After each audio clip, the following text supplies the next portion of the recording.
तो electric field intensity हमने पढ़ रखी है। इलेक्ट्रिक फील्ड इंटेंसिटी क्या होती है और इलेक्ट्रिक फील्ड इंटेंसिटी का फॉर्मूला क्या होता है। तो इलेक्ट्रिक फील्ड इंटेंसिटी का फॉर्मूला आपका क्या होता है कि E is equal to Q1 K Q1 upon में R square.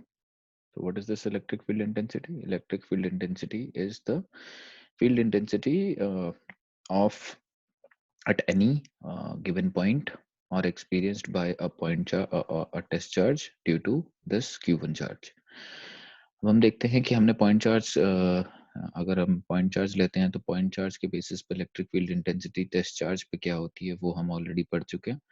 अब हम पढ़ेंगे कि अगर ये पॉइंट चार्ज आपका फिक्स नहीं है, अगर ये पॉइंट चार्ज आपका फिक्स नहीं है और ये पॉइंट चार्ज आपका कंटिन्यूअस है, अगर ये पॉइंट चार्ज आपका कंटिन्यूअस है तो कैसे काम होगा।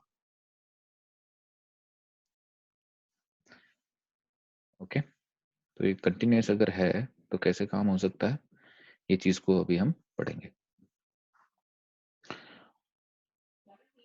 ओके, तो सबसे पहला एग्जांपल हम लेंगे रॉड का और फिर उसके बाद हम लेंगे सेमी सर्कल का, उसके बाद क्वार्टर सर्कल भी होता है। क्वार्टर सर्कल का भी एक्सपेक्टेशन तो है कि आप लोग कर लोगे, लेकिन मुझे लगता नहीं है। तो रॉड का स्टार्ट करते हैं। तो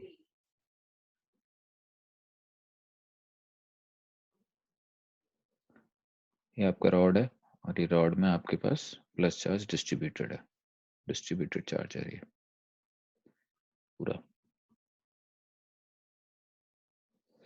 और इस डिस्ट्रीब्यूटेड चार्ज की वजह से कि हमें इलेक्ट्रिक फील्ड इंटेंसिटी निकालनी है इस पॉइंट पे, this point, suppose this point is a, this point is a. इस रॉड से और इस पॉइंट का डिस्टेंस है आपका फॉर एग्जांपल ए। ओके, तो और ये पूरा आपका जो भी चार्ज है, ये इस पूरे पे आपके पास कुछ चार्ज है, राइट। ओके, तो यहाँ पे कुछ बच्चे क्या है, सेंटर ऑफ मास का एप्लीकेशन लगा सकते हैं, लगा देते हैं, बोलते हैं कि ये पूरा चार्ज है जो भी वो हम कंसिडर कर लेंगे कि ये सेंटर पे होगा। और सेंटर से सपोज ये अगर आपका ये डिस्टेंस है आपका L, ये पूरा अगर L है तो सेंटर से हो जाएगा इसका L/2। और यहाँ पे इस चार्ज को कंसिडर कर लेंगे, पूरा जो भी चार्ज है उस चार्ज को आप Q मान लेते हो यहाँ पे, और यहाँ से आप Q, इस चार्ज को Q मानोगे और इलेक्ट्रिक फील्ड इंटेंसिटी का फॉर्मूला आप लिख दोगे KQ अपॉन में L/2 प्लस A का होल स्क्वायर। ठीक है, ये चीज है गलत, ऐसे नहीं कर सकते इसको। ऐसे क्यों नहीं कर सकते इसको? क्योंकि हम चार्ज में सेंटर ऑफ मास का फॉर्मूला नहीं लगा सकते। सेंटर ऑफ मास का फॉर्मूला हम नहीं लगा सकते, जो हमने 11th में पढ़ा था कि सेंटर ऑफ मास का फॉर्मूला आप लगा सकते, पूरे चार्ज पूरी बॉडी का मास आप एक जगह कंसंट्रेटेड मान लेते हो और वहां से आप डिस्टेंस को नाप के जो भी चीजें आपको मोमेंट ऑफ इनर्शिया निकालना होता था या कुछ भी निकालना होता था तो आप वहां से निकाल देते थे इसको। लेकिन यहाँ पे इस चीज को आप नहीं कर सकते, यहाँ पे आप इस चीज को नहीं कर सकते। ओके, तो जैसे मैं बोल रहा था कि 11th क्लास का जो सेंटर ऑफ मास है उसका कंसेप्ट यहाँ पे नहीं लगाया जा सकता। हम ये नहीं मान सकते कि पूरा जो आपका चार्ज है वो एक जगह पे कंसंट्रेटेड है और यहाँ से आप लेंथ को लेके और यहाँ पे इलेक्ट्रिक फील्ड इंटेंसिटी निकाल लो, ऐसा नहीं किया जा सकता। तो यहाँ पे फिर कैसा करेंगे? तो 11th क्लास में एक और अप्रोच होती थी, अगर आपको याद हो तो हम क्या करते थे, हम एक छोटा सा पार्टिकल काट लेते थे। जो भी आपका लंबा मटेरियल है उसमें से आप क्या करते थे, आप एक छोटा सा पार्टिकल काट लेते थे, राइट। ये अप्रोच आपने 11th क्लास में बहुत देखी है। और इसको हम क्या मान लेंगे, इस पे हम मान लेंगे कि इस छोटे से पार्टिकल पे आपके पास चार्ज है dq, ठीक है, और इस छोटे से पार्टिकल की लेंथ है dl। इस छोटे से पार्टिकल पे चार्ज है dq और इस छोटे से पार्टिकल की लेंथ है dl। ओके, अब ये क्योंकि एक बहुत छोटा सा पार्टिकल है तो हम ये मान सकते हैं, हम ये कंसीडर कर सकते हैं कि आपका जो dq है, वो dq क्या है, dq है आपका पॉइंट चार्ज। अब इतना छोटा है तो हम ये मान सकते हैं कि dq क्या है, आपका पॉइंट चार्ज। तो इस dq की वजह से इस पॉइंट A पे एक इलेक्ट्रिक फील्ड इंटेंसिटी आ सकती है, कोई दिक्कत वाली बात नहीं है। अब आप क्या करो कि इस dq को आप अगर आप यहाँ मानोगे तो ज्यादा बेटर रहेगा, राइट। बीच में अगर मानोगे तो आपको ये भी लेंथ लेनी पड़ेगी थोड़ी सी, तो बेटर होगा कि आप यहाँ पे मानो इसको। समझ में आ रही बात क्या बोला मैंने? आप यहाँ ना मानने की बजाय इसको मानो आप यहाँ पे स्टार्टिंग पॉइंट पे, तो क्या होगा? और इसको आप मान लोगे ये dq और इसकी लेंथ है आपकी dl। यहाँ पे मैंने क्यों माना, यहाँ पे क्यों नहीं मान सकते? मान सकते हैं, कोई दिक्कत वाली बात नहीं है, लेकिन फिर आपको ये बताना पड़ेगा कि ये लेंथ क्या है। ओके, सो बेटर है कि आप यहीं पे मानो इसको स्टार्टिंग में। स्टार्टिंग में मानेंगे तो हम क्या कर सकते हैं, हम ये मान सकते हैं कि dq और a के बीच में जो डिस्टेंस है, dq और a के बीच में जो डिस्टेंस है, वो डिस्टेंस कितना है? वो डिस्टेंस है a। क्लियर? तो अब इस dq की वजह से, अब इस dq की वजह से यहाँ पे एक चार्ज, सॉरी, इस dq की वजह से a पॉइंट पे एक इलेक्ट्रिकल फील्ड इंटेंसिटी बनेगी। तो electric field intensity due to dq, electric field intensity due to dq charge कितनी हो जाएगी? हो जाएगी आपकी इलेक्ट्रिक फील्ड इंटेंसिटी का फॉर्मूला क्या होता है? k dq अपॉन में क्या होगा? ये a स्क्वायर। यस, पक्की बात। अब आपको क्या करना है? कुछ नहीं, आपने ये dq माना था, dq चार्ज को अब आपने एक छोटा पार्टिकल माना था। अगर मैं इसको इंटीग्रेट कर दूं, अगर मैं इसको इंटीग्रेट कर दूं अक्रॉस क्या भाई, पूरे l के लिए, समझ में आ रही बात? अगर मैं पूरे l के लिए इसको इंटीग्रेट कर दूंगा तो बात बन जाएगी कि नहीं बन जाएगी? बन जाएगी। राइट, तो मैं इसको इंटीग्रेट कर दूंगा, जहां पे जो आपका स्टार्ट अपर लिमिट कौन, लोअर लिमिट कहां से स्टार्ट होगी? जहां पे डिस्टेंस जो है, डिस्टेंस जो है वो आपका यहां से स्टार्ट होके पूरे एल के लिए कवर हो जाएगा। राइट, मतलब ए से चालू होके एल प्लस ए, एल प्लस ए होगा ना। अगर ये वाला पॉइंट पार्टिकल है तो इसका ए डिस्टेंस है।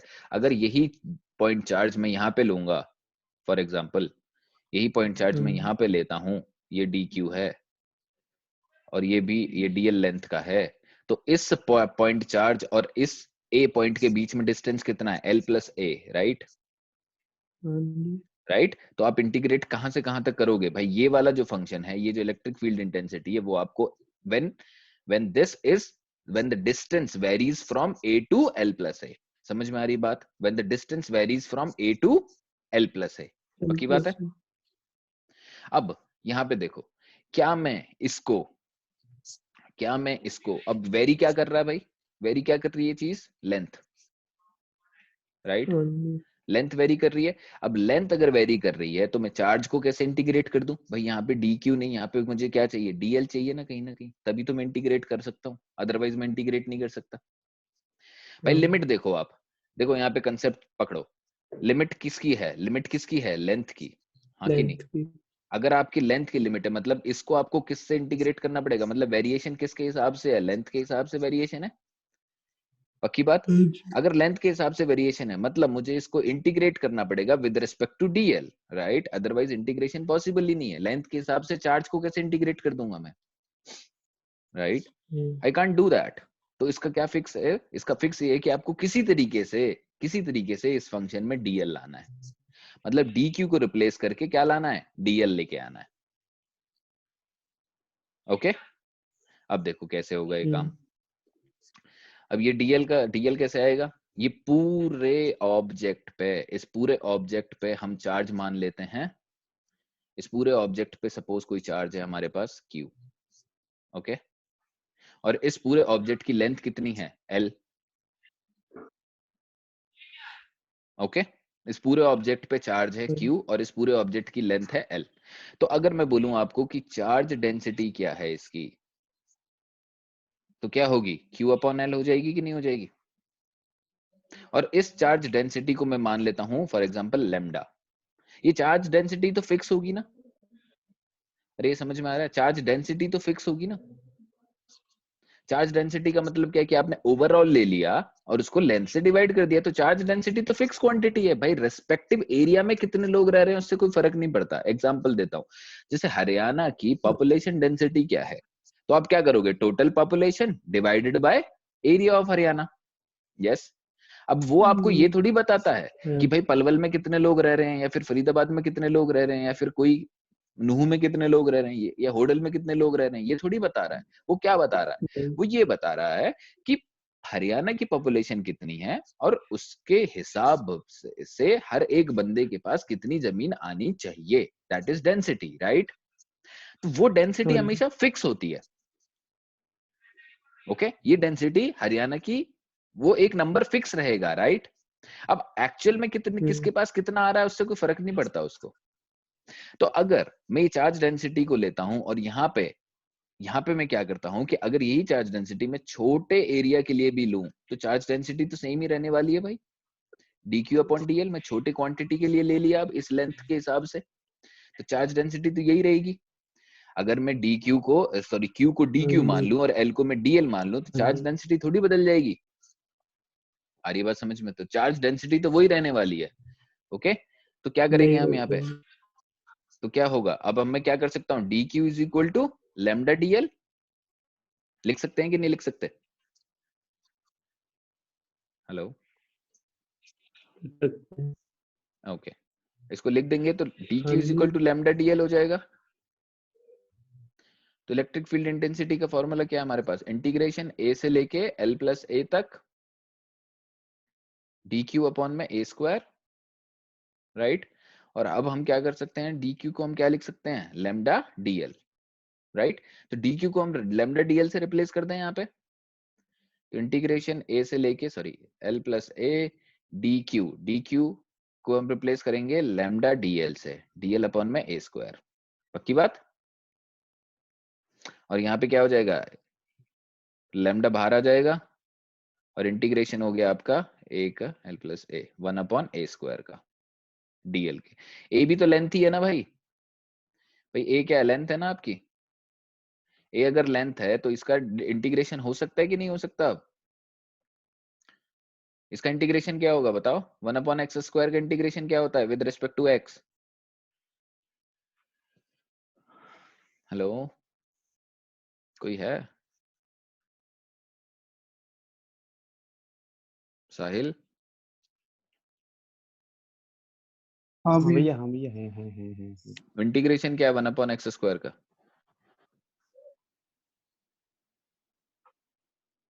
इंटीग्रेशन कैसे होता है, भूल गए? x की पावर n का इंटीग्रेशन क्या होगा बताओ?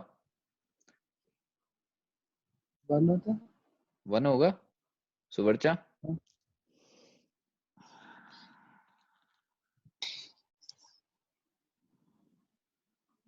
x स्क्वायर का x होता है।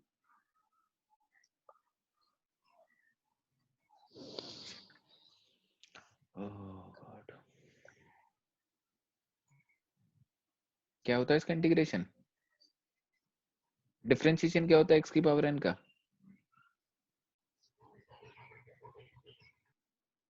x डिफरेंशिएशन भी भूल गए तुम।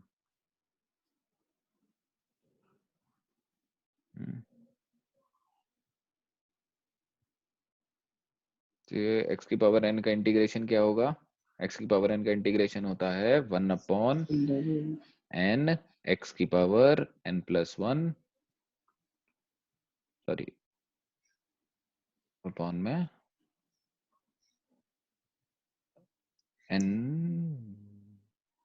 यार n माइनस 1 या n प्लस 1।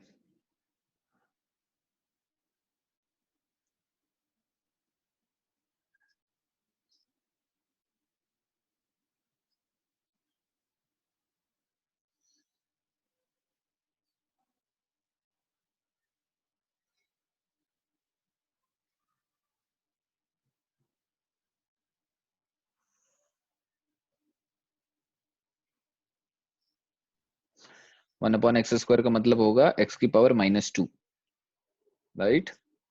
तो इसका इंटीग्रेशन क्या हो जाएगा, x की पावर -2 प्लस 1 अपॉन में -2 प्लस 1। तो क्या होगा, x की पावर -1 अपॉन में -1, राइट? -1 upon x। तो लैम्डा लिमिट लगा दो, लिमिट कहां से कहां तक जाएगी भाई आपकी, a से लेके l प्लस a तक जाएगी। तो 1 अपॉन a स्क्वायर का आपका इंटीग्रेशन होगा -1 upon a upper limit minus lower limit. Lower limit क्या है, 1 अपॉन a की जगह पे आप लिखोगे 1 plus a, l plus a, right? Limit लग गई। अब क्या होगा आगे, electric field intensity is equal to lambda minus 1 upon A plus 1 upon L plus A. K तो था ही बाहर, यस। तो इलेक्ट्रिक फील्ड इंटेंसिटी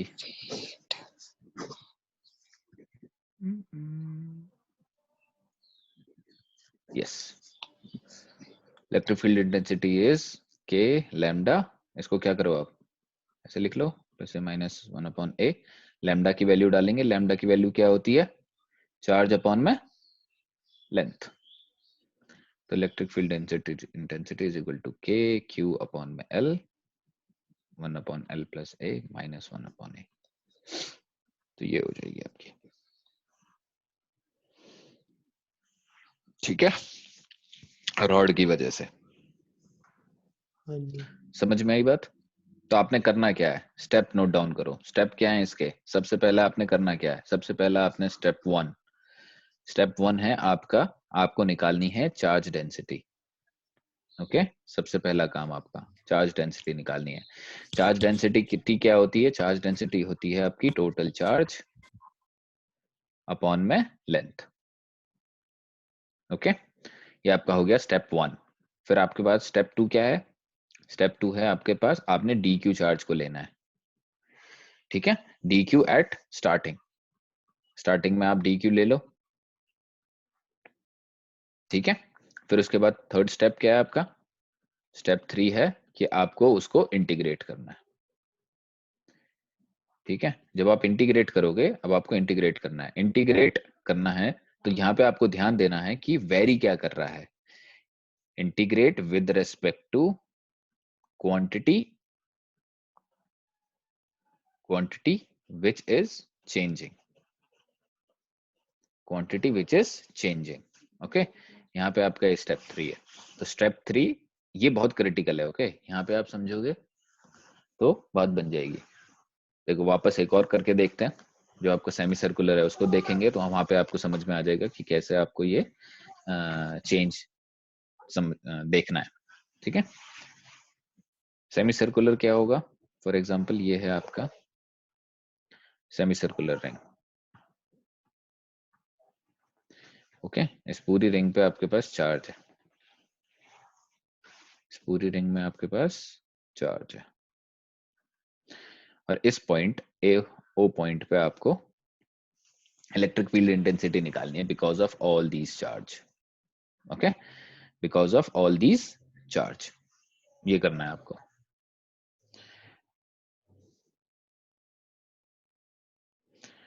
तो यहाँ पे आपको क्या करोगे, यहाँ पे सबसे पहला स्टेप क्या बोलता है, आपको क्या निकालना है, चार्ज डेंसिटी। तो चार्ज डेंसिटी का मतलब क्या होता है, यहाँ पे लैम्डा लेंगे, लैम्डा क्या होगा, टोटल चार्ज, टोटल चार्ज मान लेते हैं for example Q upon length. ये लेंथ क्या है, सेमी सर्कल है, सेमी सर्कल है मतलब पाई आर हो जाएगी। भाई फुल सर्कल होता तो 2 पाई आर हो जाती सरकमफेरेंस, सेमी सर्कल है तो क्या होगी लेंथ, पाई आर। कोई दिक्कत तो नहीं किसी को? नहीं। ओके, तो ये हो गया आपका लैम्डा। तो आपकी first step one is done.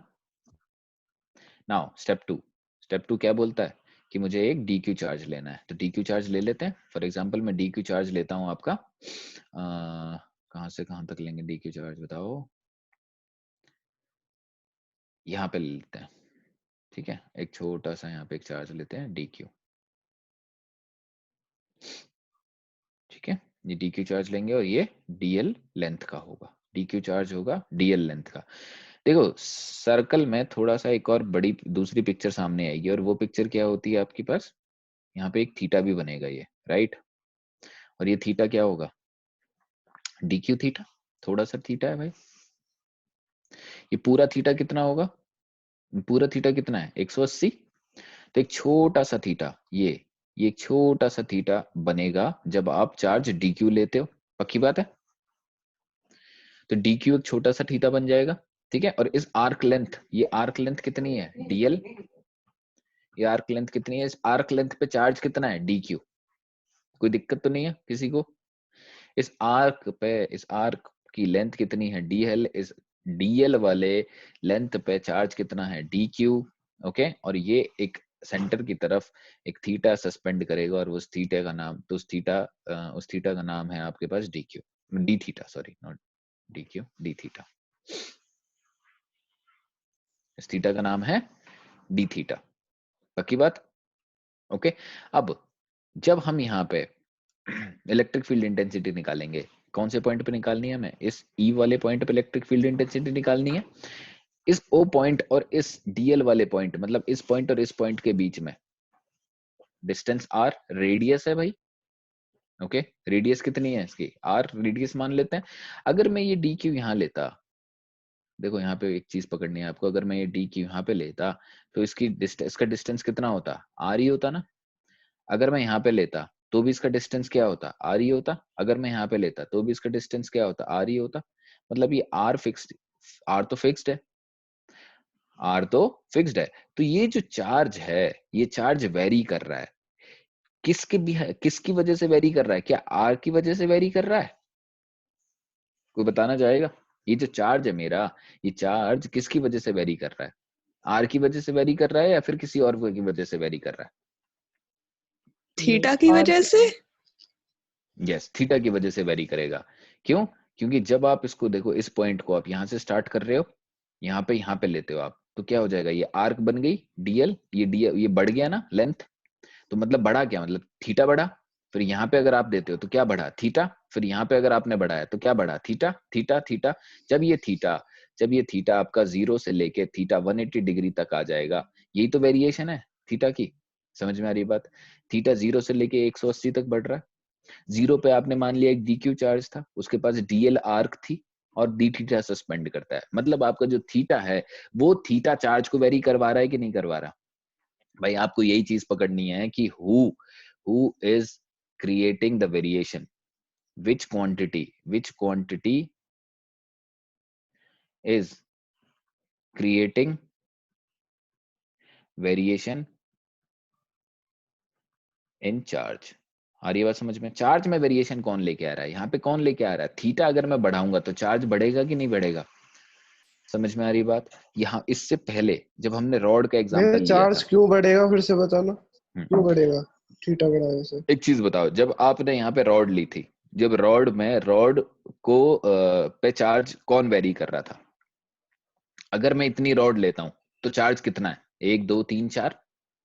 अगर मैंने इतनी रॉड ले ली तो चार्ज कितना हो गया? 1 2 3 4 5 6 7 8। अगर मैंने रॉड इतनी ले ली तो कितना हो गया? 1 2 3 4 5 6 7 8 9 10 11। अब मैंने पूरी रॉड ले ली तो कितना हो गया? 13 चार्ज। समझ में आ गई बात?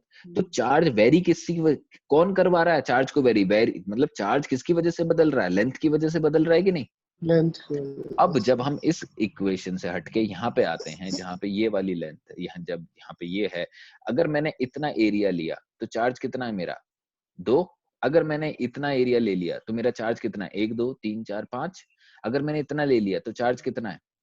4 5 6 7। अगर मैंने इतना ले लिया तो कितना है? ये। अगर मैंने इतना ले लिया तो कितना है? ये।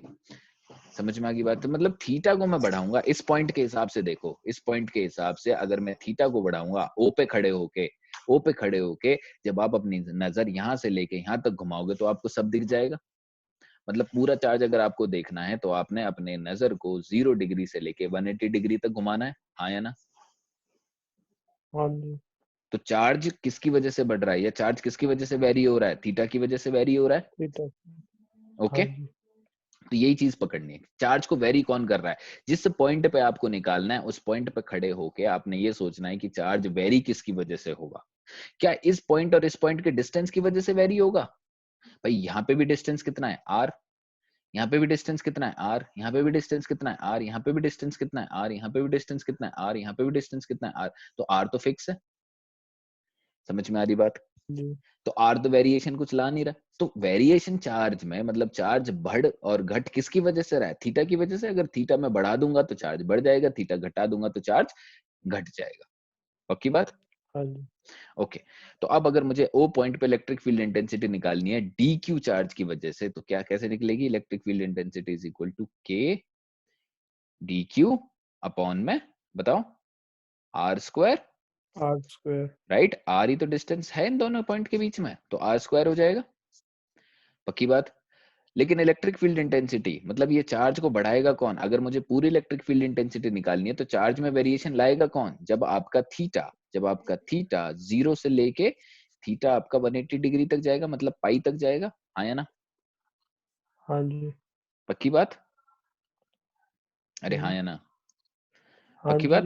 तो पाई, फिर उसके बाद क्या हो जाएगा, ये के डी क्यू अपॉन में आर स्क्वायर। और यहाँ पे एक एक चीज मिस हुई।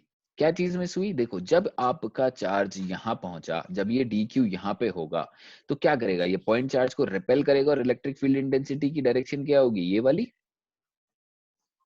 हाँ, दोबारा बताने एक बार, क्या कह रहे जब हो? ये डी क्यू चार्ज यहाँ पे पहुंचा, जब ये डी क्यू चार्ज यहाँ पे आया, इस पोजीशन पे, इस पोजीशन पे, तो इसने क्या किया, इस पॉइंट चार्ज को रिपेल किया। रिपेल ही करेगा क्योंकि पॉइंट चार्ज कैसा होता है, सॉरी टेस्ट चार्ज कैसा होता है, पॉजिटिव। तो ये पॉजिटिव। डी क्यू है, ये भी पॉजिटिव है, ये जो ई है ये भी पॉजिटिव है। तो क्या करेगा, इसको रिपेल करेगा। रिपेल किसकी डायरेक्शन में करेगा, along the line joining these two. Yes. हाँ जी। और ये कहाँ गई, ये पीछे की तरफ जाएगी इस तरीके से, ये हाँ। वाली लाइन। अब ये तो भाई, इसको किस डायरेक्शन में मानूं मैं, ये तो कोई डायरेक्शन ही नहीं है। अगर ये यहाँ पे जाएगा तो इसकी डायरेक्शन बदल जाएगी, अगर यहाँ पे जाएगा तो इसकी डायरेक्शन बदल जाएगी, यहाँ पे जाएगा तो इसकी डायरेक्शन बदल जाएगी, राइट? भाई ऐसा कुछ ऐसे फॉर्म तो नहीं भैया ये होगा। सारों में ही होगा। अरे देखो, सारों हाँ में ही सारों होगा में ना। ही होगा, right, that is what I am saying कि that is what is missed, कि जब हम इस वेक्टर को निकालेंगे तो इसके दो कंपोनेंट बनेंगे। एक कंपोनेंट होगा ये और एक कंपोनेंट होगा ये। यस। हाँ नहीं जी। समझ में आ रहा? आ गया, आ गया। वापस समझाते हैं, सुनो। कोई बात नहीं, समझना जरूरी है, इसकी डेरिवेशन है क्योंकि, अरे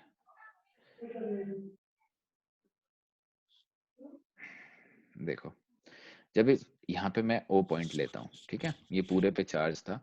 अगर मेरा ये जो चार्ज है वो मैं यहाँ पे ले रहा हूँ डी क्यू, तो क्या करेगा, ये एक फोर्स लगाएगा इसको। इलेक्ट्रिक फील्ड इंटेंसिटी की डायरेक्शन क्या होगी, इस तरीके से, राइट? ओके, जब ये चार्ज मेरा यहाँ पे आ जाएगा तो क्या होगा, इस तरीके से, है ना? तो इलेक्ट्रिक फील्ड इंटेंसिटी की डायरेक्शन बदलती जा रही है कि नहीं बदलती जा रही? अब आप बोलोगे भैया बदल रही है। आपने ये चीज इस केस में क्यों नहीं ली? इस केस में इसने ले ली बाबू क्योंकि इस केस में डायरेक्शन नहीं बदल रही, राइट? ए पॉइंट फिक्स है, इस चार्ज की वजह से भी जो इलेक्ट्रिक फील्ड इंटेंसिटी है उसकी डायरेक्शन है क्या है, ये इधर। इस चार्ज की वजह से भी डायरेक्शन कहाँ है, इधर। इस चार्ज की वजह से भी डायरेक्शन कहाँ है, इस तरफ। इस चार्ज की वजह से भी डायरेक्शन कहाँ है, इस तरफ। तो सारी डायरेक्शन क्या थी, एक तरफ ही थी। अरे हाँ या ना? हाँ, तो सब प्लस हो तो जाएंगे। हमें कुछ करने की जरूरत ही नहीं थी, हमारा integration was sufficient, right? Integration मतलब सब चीज हाँ। हमने प्लस कर दी। लेकिन यहाँ पे ऐसा करना पॉसिबल नहीं है, क्यों? क्योंकि डायरेक्शन बदल रही है। अब डायरेक्शन अगर बदल रही है, इसका मतलब क्या है कि इसके दो कंपोनेंट होंगे भाई, हर वेक्टर के दो कंपोनेंट होंगे, एक वेक्टर इस तरफ, एक वेक्टर इस तरफ, एक वेक्टर इस तरफ, एक वेक्टर इस तरफ, हाँ या ना? हाँ जी। हाँ या ना? पक्की बात? अब देखो, यहाँ पे एक चीज, यहाँ पे क्या चीज है कि जब आप यहाँ तक आते हो तो आपके सारे सारे जो वेक्टर्स हैं, आपके सारे वेक्टर्स हैं, वो किस तरफ पॉइंट करेंगे, इस तरफ। भाई ये वाला अगर मैं डायरेक्शन लूं तो ये कहीं ऐसे बनेगी। अगर मैं ऐसे लेता हूँ तो ये कहीं ऐसे बनेगी। यस। अगर मैं ऐसे हाँ लेता जी। हूँ तो ये कहीं ऐसे बनेगी, राइट? भैया जैसे ये इधर कलर आती चेंज है, कर रहा हूँ। जैसे ही ये इधर आती है, जैसे ही ये इधर आती है, जैसे ही ये इधर आता है, तो क्या आपका वेक्टर किस तरफ बनने लगेगा, इस तरफ बनने लगेगा कि नहीं बनने लगेगा? हाँ जी। राइट, इस तरफ, सॉरी, इस तरफ बनने लगेगा वेक्टर। हम्म। तो अब क्या होगा, हम्म। इसके भी दो कंपोनेंट बनेंगे, एक इस तरफ और एक इस तरफ। भाई जितना चार्ज इधर था मिडिल से, उतना ही चार्ज इधर था। इसका मतलब क्या है कि आपके जो इस डायरेक्शन के कंपोनेंट है और इस डायरेक्शन के कंपोनेंट है, वो दोनों कंपोनेंट क्या हो जाएंगे, कैंसिल हो जाएंगे एक दूसरे से। तो आपको सिर्फ हाँ उन जी। कंपोनेंट्स को इंटीग्रेट करना है जो नीचे की तरफ है। यस। हाँ, नीचे की तरफ सारे सही है। भाई समझ में आ रही बात कि नहीं आ रही है, बताओ। सबसे पहले आपने करना क्या है, सबसे पहले आपने ये नोटिस करना है कि क्या आपकी इलेक्ट्रिक फील्ड की डायरेक्शन, इलेक्ट्रिक फील्ड इंटेंसिटी की जो डायरेक्शन है, वो डायरेक्शन क्या सारे चार्ज के लिए, क्या ऑल क्यू चार्ज सेम है क्या? अगर सेम नहीं है तो क्या होगा, मतलब उसके पास डायरेक्शन अलग अलग होंगी। जब डायरेक्शन अलग अलग होती हैं तो इन सारे वेक्टर्स को आप ऐड कैसे करोगे, ये बताओ। इन सारे वेक्टर्स को ऐड कैसे करूंगा मैं, भाई रिजॉल्व करके, भाई एक्स कंपोनेंट हाँ निकालूंगा और जी वाई कंपोनेंट निकालूंगा। पक्की बात। हाँ जी। ये वेक्टर हैं, ये वेक्टर है ना, ई ये सब ई वेक्टर ही तो हैं। अब इन सारे वेक्टरों को मुझे इंटीग्रेट करना है। इंटीग्रेट करना मतलब क्या, प्लस करना है। प्लस करना है। अब प्लस कैसे कर सकता हूं मैं, क्योंकि ये वेक्टर हैं और वेक्टर ये सारे एक ही डायरेक्शन के नहीं है, तो सारे वेक्टर को प्लस करने का तरीका क्या है, रिजोल्यूशन, रिजॉल्व कर ले। मतलब एक्स डायरेक्शन में हम वेक्टर निकाल लें और वाई डायरेक्शन में वेक्टर निकाल लें। भाई समझ हाँ में आ जी। रही है बात। हाँ भैया। फिर भैया इन सबके रिजल्टेंट को प्लस करेंगे।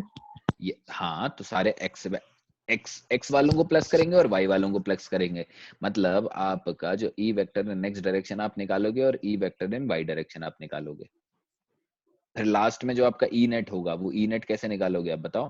ई नेट आप निकालोगे ई एक्स स्क्वायर करके प्लस ई वाई स्क्वायर करके। यस। हाँ जी। ओके। तो अब जो आप x डायरेक्शन में निकालोगे, तो x डायरेक्शन के लिए आपका कंपोनेंट होगा एक और y डायरेक्शन के लिए आपका एक कंपोनेंट होगा। पक्की बात। तो सपोज हम इसको थीटा मानते हैं। वापस दूसरा डायग्राम बनाऊं। अब अच्छे से बनाते हैं, आप सही वाला। अब आपको समझ गया है तो मैं एक ही बनाऊंगा ताकि हौच पौच ना हो जाए।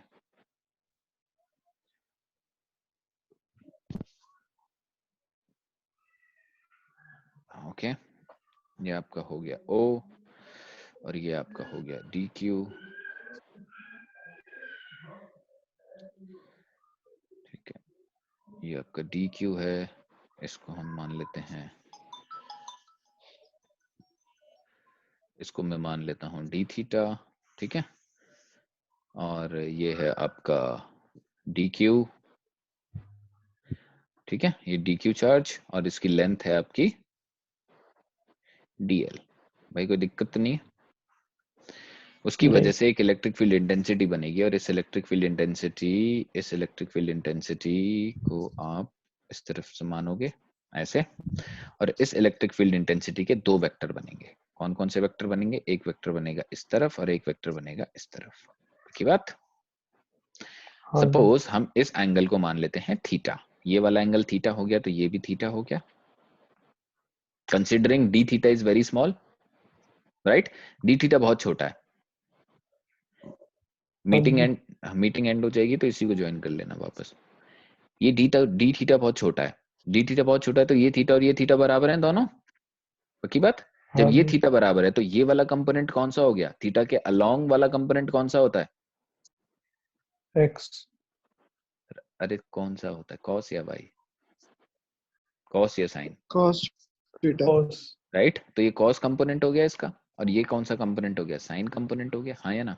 अगर मैं ई मानूं तो ये क्या हो जाएगा मेरा ई कॉस थीटा और ये क्या हो जाएगा मेरा ई साइन थीटा। समझ में आ रही बात। हाँ जी। ओके। तो जब हम इन वेक्टर, मतलब यहां तक अगर मैं कैलकुलेट करता हूं तो क्या होगा कि सारे मेरे ई कॉस थीटा इस तरफ आएंगे, और जैसे ही चार्ज इस तरफ जाएगा तो सारे ई कॉस थीटा इस तरफ हो जाएंगे। भाई विजुअलाइज हो रहा है, पिक्चर बन रही है कि नहीं आ रही। जब तक आप यहां तक बनाते जाओगे जब तक हम यहां तक के चार्ज को निकाल रहे थे, जब तक हम यहां तक के चार्ज को निकाल रहे थे, तो क्या हो रहा था, सारे नाइन वेक्टर इस थीटा। तरफ आ रहे थे कि नहीं आ रहे थे, ये बताओ। सारे वेक्टर इस तरफ आएंगे, हाँ भैया। और जैसे ही हम इधर से इस तरफ हाँ जाएंगे, जैसे ही हम इस लाइन से, इस पॉइंट से इस तरफ जाएंगे, सारे वेक्टर इस तरफ बनने लगेंगे। हाँ भैया। पक्का। भाई समझ में आ रहा है कैसे बनने हाँ लगेंगे, भाई इस पॉइंट का ले लो ना आप, इस पॉइंट का हाँ। और इस पॉइंट का लाइन किस तरह आएगी, इस तरफ आ गई ना लाइन। जब लाइन इस समझ तरफ आ गया गई, मैं। इसका मतलब क्या होगा, इसका जो कंपोनेंट होगा एक्स कंपोनेंट, वो इस तरफ बनने लगा और वाई कंपोनेंट नीचे की तरफ बनने लगा। तो इस हाँ जी। वेक्टर का वाई का एक्स हम्म, कंपोनेंट और इस तरफ वाले वेक्टरों का एक्स कंपोनेंट एक दूसरे को कैंसिल कर देगा कि नहीं कर देगा। कर देगा। कर देगा। अरे वापस समझो भाई, इसके इस तरफ जितने भी चार्ज हैं वो इस तरफ वेक्टर बनाएंगे और इन सारे वेक्टरों का एक्स कंपोनेंट होंगे और वाई कंपोनेंट होंगे। सिमिलरली जो चार्ज इस तरफ हैं वो भी इस तरफ वेक्टर बनाएंगे और उसका भी एक्स कंपोनेंट होगा और वाई कंपोनेंट होगा। इधर के एक्स कंपोनेंट को कैंसिल कर देंगे कि नहीं कर देंगे। तो हमें एक्स कंपोनेंट निकालने की जरूरत नहीं है, मतलब आपको ई कॉस थीटा निकालने की जरूरत नहीं है। आपको क्या निकालना है, सिर्फ साइन थीटा के लिए निकालना है, ई साइन थीटा के लिए निकालना है, और बस काम बन गया आपका। अरे समझ में आ रही बात? एक करेंगे जहां पे कैंसिल नहीं करेंगे, तो टेंशन मत लो, एक ऐसा करेंगे जहां पे कैंसिल नहीं होगा। ओके ठीक है। तो अब अगर मैं इंटीग्रेट करूं, अगर मैं ई नेट निकाल, अब मैं अगर ई वेक्टर मेरा निकालूं वाई एक्स, देखो ई एक्स तो 0 हो जाएगा, तो ई नेट आपका क्या हो जाएगा, ई नेट क्या हो जाएगा, ई वाई, राइट। बस ई वाई ई नेट क्या हो गया अब मेरा, बताओ। ई नेट वेक्टर का मतलब क्या है, इंटीग्रेशन करना है आपको, के डी क्यू अपॉन में आर स्क्वायर, आर स्क्वायर। ये तो ई है, इसके आगे क्या लगाना पड़ेगा मुझे, साइन थीटा। समझ में आया, कि साइन कंपोनेंट है, राइट। ई साइन थीटा को आपको इंटीग्रेट करना है।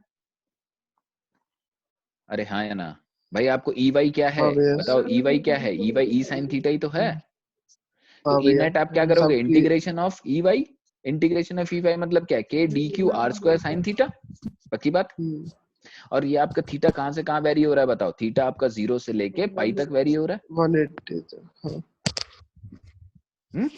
अब आप साइन थीटा को डी क्यू से तो इंटीग्रेट नहीं किया जा सकता भाई, भाई साइन थीटा है, ये तो फिक्स क्वांटिटी है, राइट। ई नेट आपका क्या हो गया, E net is equal to 1 K upon में R square integration of 0 to pi D Q sine theta, right. अब यहाँ पे थीटा है, ये तो क्यू है, थीटा और क्यू तो इंटीग्रेट हो नहीं सकते, तो हमें क्या करना पड़ेगा, डी क्यू को, हमें डी क्यू को थीटा की टर्म्स में लिखना पड़ेगा। समझ में आ रही बात, हमें डी क्यू को थीटा की टर्म्स में लिखना पड़ेगा। अब कैसे लिखेंगे इसको, तो हमने क्या निकाला था, हमने सबसे पहले चार्ज डेंसिटी निकाली थी कि नहीं निकाली थी। तो चार्ज डेंसिटी का फॉर्मूला क्या है, charge density is equal to total charge upon में लेंथ पाई आर, राइट। अब अगर मैं छोटा लूं तो pi is equal to D Q upon में छोटा लेंथ मतलब डीएल, राइट। तो lambda DL is equal to D Q. अब मुझे एक चीज बताओ, अगर ये लैम्डा है, ये चार्ज डेंसिटी है, तो अगर मैं डी थीटा लिखूं, डी थीटा का हमने फॉर्मूला निकाला है भाई, जो सेक्टर का फॉर्मूला होता है, थीटा कैसे निकालते हो आप, आर्क अपॉन रेडियस। अरे हाँ या ना, हाँ जी, आर्क अपॉन रेडियस होता है कि नहीं, तो डी थीटा की वैल्यू क्या हो जाएगी, arc upon radius R square. DL upon में आर। हाँ जी, अरे समझ में आ रहा है, नहीं आ रहा भाई, ये आपने पहले नहीं पढ़ा था क्या 10वीं क्लास में, यहाँ पे थीटा हुआ करता था, ये आर्क हुआ करती थी, ये रेडियस हुआ करती थी, यहाँ पे पूछा जाता था आपसे थीटा की वैल्यू कैसे निकलेगी, तो कैसे आर्क निकालते अपॉन थे, radius. Theta is equal to arc upon radius नहीं बोलते थे आप, हाँ जी, कि रेडियस अपॉन आर्क बोलते थे, क्या बोलते थे, आर्क अपॉन रेडियस ही बोलते। पक्का। हाँ जी,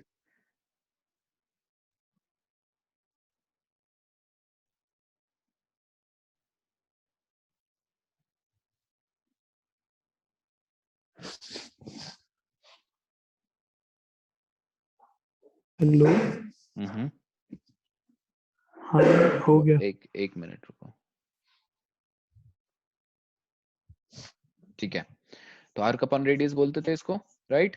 तो आपका theta is equal to arc upon radius हो जाए, तो आर्क यहाँ पे थीटा क्या है, डी थीटा, और आर्क क्या है, डीएल, हाँ और जी, रेडियस क्या है आपका आर, आर्क। पक्की बात, राइट। हाँ जी, अब यहाँ पे डीएल को हम क्या लिख सकते हैं बताओ, डीएल को हम क्या लिख सकते हैं, ये रहा DL, DL is equal to DL, अच्छा डीएल, ओके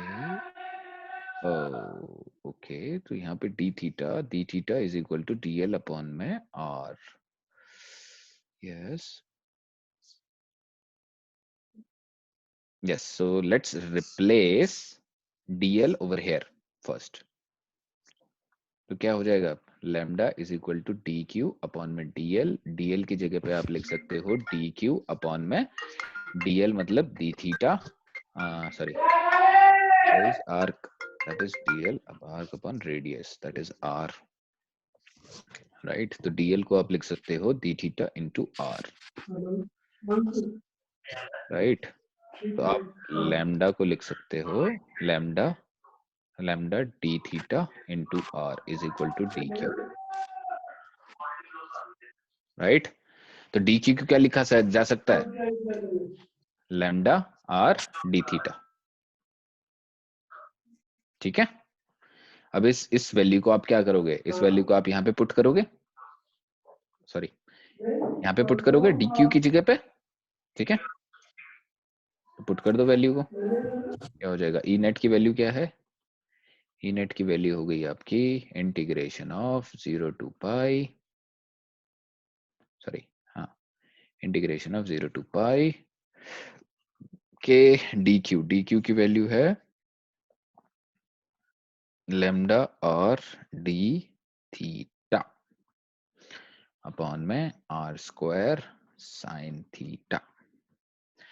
ये सब आपके क्या हैं? आर से आर तो कट गया, और ये सब क्या है आपके? फिक्स क्वांटिटी, तो आप इसको बाहर निकाल दो। E net is equal to K lambda upon में R 0 to pi sine theta D theta. Sine theta का क्या करना है अब आपको? Integration.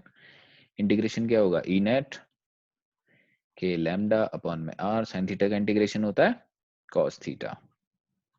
Cos theta 0 to pi, upper limit minus lower limit, E net is equal to K lambda upon में R cos pi minus cos 0, right?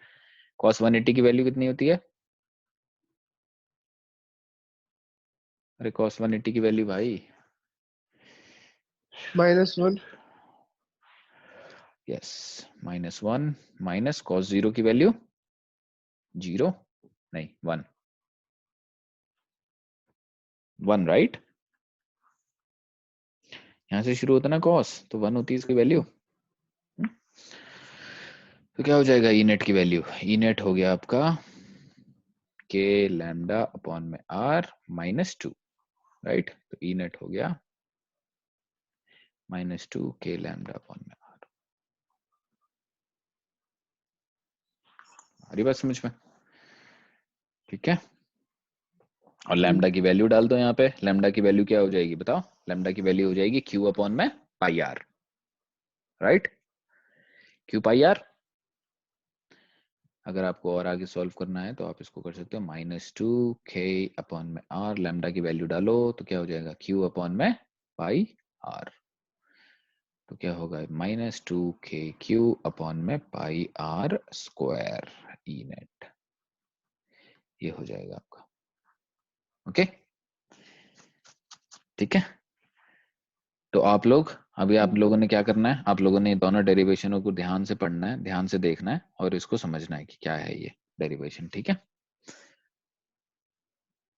ठीक है। Okay, और इलेक्ट्रिक फील्ड इंटेंसिटी के क्वेश्चंस करते रहो प्लीज, ठीक है?